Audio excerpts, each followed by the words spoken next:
Eu vejo esse ataque à liberdade de expressão na imprensa, principalmente, em quase todos os países hoje. Eu vejo, converso com jornalistas do mundo inteiro e todo mundo sente esse peso hoje da censura e do limite da liberdade de expressão. O que aconteceu? Existe algum país referência hoje ou é uma degeneração meio global nessa questão da liberdade de imprensa? Uma pergunta difícil, porque é muito tentador para quem está no poder, e é um conceito até que está bem debatido agora lá fora, que é o chamado jawboning, que é quando o governo, o detentor do poder, usa de poder e influência informal para retirada de conteúdos, ou para censura, ou para diminuição de alcance de certas opiniões, né? Então isso é feito de maneira informal, como a gente viu em certas denúncias, Twitter Files e coisas semelhantes mundo afora. É um pouco do que o Trump tem feito, né, com os veículos de comunicação que têm sido bastante críticos a ele.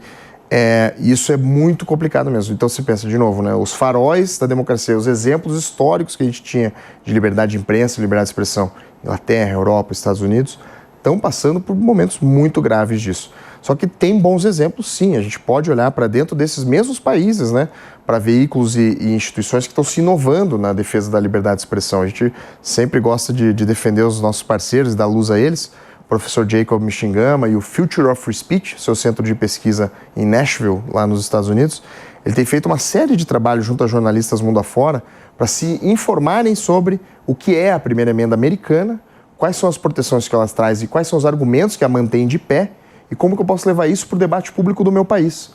Ferramentas como essa que eu mencionei do counter speech, ou como usar o discurso para combater o discurso ruim, né?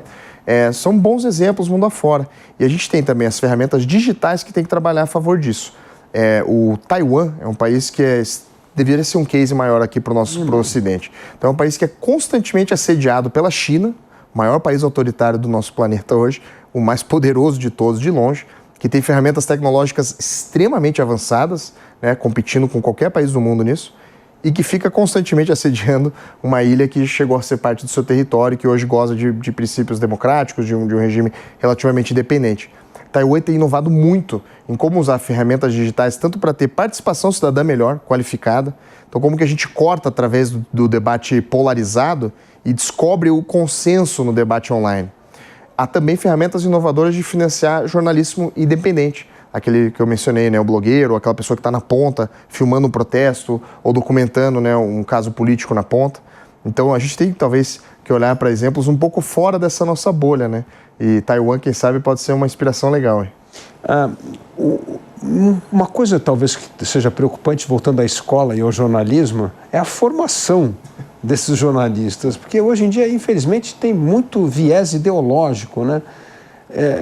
Vocês estão fazendo algum trabalho aqui nas faculdades de comunicação no Brasil, de jornalismo, especificamente para tentar transformar pelo menos uma mão de obra mais tolerante, porque é um bom começo para respeitar a independência da imprensa e a liberdade de expressão? Acho que, de maneira geral, o debate sobre pluralidade na universidade é um assunto que a gente tem se envolvido, não especificamente somente no curso de jornalismo, né? Então, a gente fez uma pesquisa recentemente lançada, que eu já mencionei, sobre esse ambiente de expressão na universidade, né? Sobre a autocensura dos alunos, e que a gente também documentou professores que sofreram abusos de cancelamento, ou perseguição, até perda de emprego, né? Ou de oportunidade de financiamento por opiniões controversas. E a grande maioria deles no ambiente progressista. Então, a gente teve, né, a grande maioria de professores no caso, né? Então a gente sabe, é dado muito já repetido, né? Pesquisas constantes mostram como a academia é realmente majoritariamente progressista ou de esquerda, né? Só que isso não deveria ser um problema se a gente, né, tivesse uma maior abertura ao dissenso dentro desses próprios grupos. Sim. Só que a gente vê que há uma intolerância generalizada dentro do ambiente universitário. Como eu falei antes, os alunos que são os considerados de centro, se consideram de centro, são os que mais têm medo de se expressar dentro da universidade. Então, acredito que é pauta, sim, e a gente acredita que é muito crucial fomentar esse ambiente universitário mais plural, mais aberto, sim, a ideias dissidentes ou a ideias diferentes. A gente tem iniciativas que vão nessa direção, que tem muito a ver, né, com dar luz ao quanto os alunos têm medo, ao quanto os cursos diferentes, economia, engenharia, medicina, saúde, exatas, humanas, across the board, digamos, né, Luiz? Todos os cursos, a gente tem pessoas com medo de se expressar sobre temas polêmicos em sala de aula. E isso é independente de quem domina, digamos, do ponto de vista ideológico, esses cursos.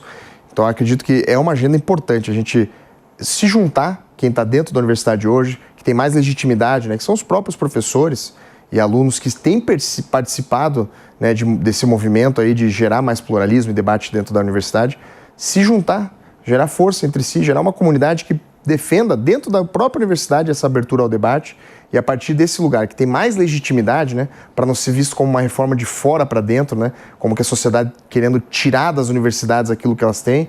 Não, ainda tem muita coisa boa que a gente pode contribuir, mas é importante que venha delas mesmo, dos professores que se juntem, esses que já têm sofrido perseguições, ou esses que já estão fazendo coisas boas, né, que eles se juntem entre si e contem com o apoio de instituições como o CIVES e outras para facilitar esse tipo de formação, de debate. A gente defende muito, eu acho que é uma prática simples, talvez, que a gente possa debater cada vez mais e implementar no Brasil afora. Clube de debate. Não é uma coisa fora da casinha, desafia demais os nossos jovens e a gente pode se surpreender com o efeito que isso vai ter na nossa cultura, né?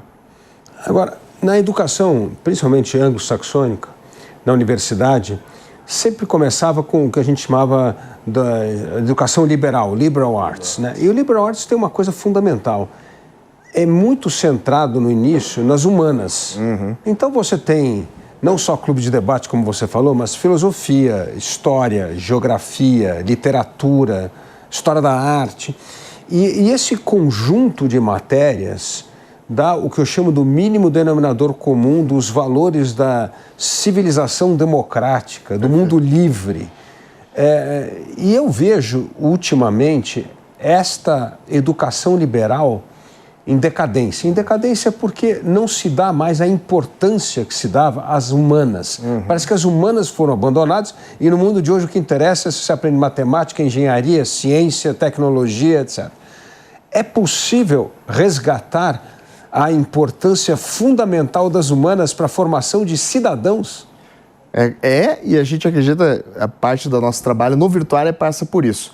Todo o nosso currículo, ele parte, né, da base de uma formação, primeiro, do que é o ser humano, né, de autoconhecimento, de quais são as virtudes que, né, moderam ali a própria pessoa, né, no seu relacionamento consigo mesmo, passando daí para a relação do indivíduo com o seu entorno, para finalizar com o convívio com a sociedade como um todo. Então, acho que é necessário, sim, esse resgate dessa concepção, né, filosófica do que é o ser humano, enfim, desses debates. Acho que a abertura, Felipe, e isso é uma coisa que muitas organizações ou pessoas que têm uma inclinação de trabalhar com esses assuntos às vezes não têm notícia, né? A abertura no currículo brasileiro, que é bastante rígido, sim, e bastante, ele dita já o que deve ser ensinado em cada etapa dos anos, mas ele dá sim abertura para iniciativas extracurriculares ou projetos até nas disciplinas de história, de sociologia, de filosofia, para a gente trazer esses conteúdos para os nossos jovens. O que falta talvez é a oferta disso. Só que felizmente a gente pode reportar que existe sim um grande movimento, ao nosso ver, um maior interesse sim de pessoas e organizações e até editoras, né, de trazerem soluções nesse sentido, né, de uma formação mais humana para os nossos jovens através de todo o seu ensino, né? Então não é uma disciplina que vai fazer diferença, como você trouxe o Liberal Arts, ele era mais uma formação contínua, transversal ao longo dos anos, né? O grande risco é se tornar algo que fique muito solto e abrangente. Quando é transversal, a gente tem esse medo de não ser algo que vai ser cobrado, não é algo que vai ser dito, né? Mas com bons materiais, né, com instituições como a nossa, que se interessam por esse assunto, oferecendo soluções para os gestores, né, das escolas, os gestores públicos, acho que a gente consegue mitigar boa parte do porquê isso não está sendo ensinado. Existe um apetite, Felipe, a gente tem percebido cada vez maior das pessoas, das famílias, né, dos governos, inclusive, né, da gente formar cidadãos com esse conjunto de valores que você trouxe aí do mundo livre, digamos.